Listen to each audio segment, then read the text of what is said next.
I think that the way society is set up in the UK is quite unfair already. So that's why it's the state's responsibility to make things more fairer by providing for people on lower income. For instance, 90% of property is owned by 10% of the nation.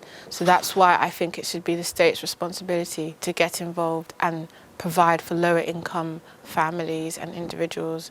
So although it is an individual responsibility to earn a living, sometimes the state does need to intervene because society is already quite unfair.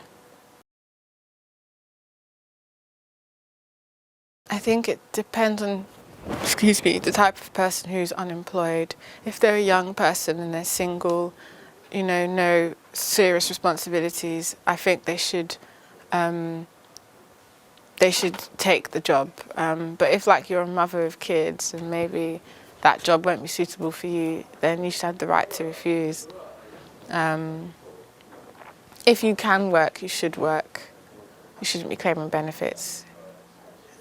If you can't work and you need to be selective in what sort of jobs you do, then you should be given a chance to agree or disagree. The unemployment we're seeing now, it's really different to maybe back in the 70s when we had the recession, when it was middle-aged Caucasian men out of work because the manufacturing industry died. The unemployment we're seeing now, it's everyone's affected. There are young people who don't have jobs, graduate jobs. I don't know if we should make those people work because maybe it's better for them to just sort of do internships that are unpaid and, I can't imagine some of my peers working in McDonald's. I mean, I don't know if you should force them to. At the same time, should they collect benefits? It's all a bit, I don't know, it's a bit tricky. I don't know if I have a belief or opinion on that. I think competition is great. It makes you strive harder, work better, and, push yourself to the best you can be. Say if you want to apply for a job and you know that there's a lot of competition in that job, if you make your application as good as it can be, you'll try harder. That's what I mean. That's healthy.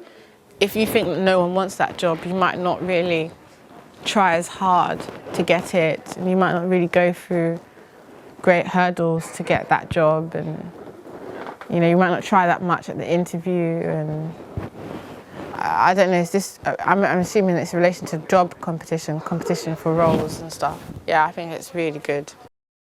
I think that the state should control firms more effectively, especially the ones that cause a credit crunch. I think they try to allow firms to be free so that it's London looks like a competitive global city where the entrepreneur can do what he wants to make money. But I think that's wrong, and society or the taxpayer suffers for that, not the entrepreneur. So I think they should intervene with entrepreneurs and allow smaller businesses a lot of leeway. But once they get to that level of being a massive firm, then they should be heavily regulated and monitored to avoid more credit crunches, which the taxpayer basically bails people out of. I think the basic problem we have with the UK is not income, it's land, it's property ownership.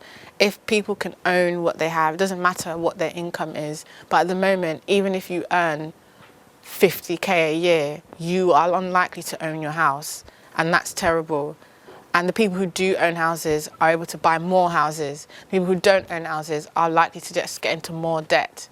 So if they can sort out the property thing, then the income thing, I don't think it would be an issue about how much who earns. Because if you live hand to mouth but you own your house, it's different than if you live hand to mouth and you're also paying rent or a mortgage. So yeah, I think that individuals essentially, I don't think people are lazy. I think that in the feudal system, we haven't moved away from it completely, and people are struggling to break out of the class system imposed on them. And you can find someone who works very hard, but they'll be considered working class. But it's not because they're lazy, but it's because their income is low. It's not their fault. So it's not fair to say that should there be an incentive for individuals to work harder. They are working hard, but they're just forced to be stuck at a certain level because of their income and because of their bills and stuff.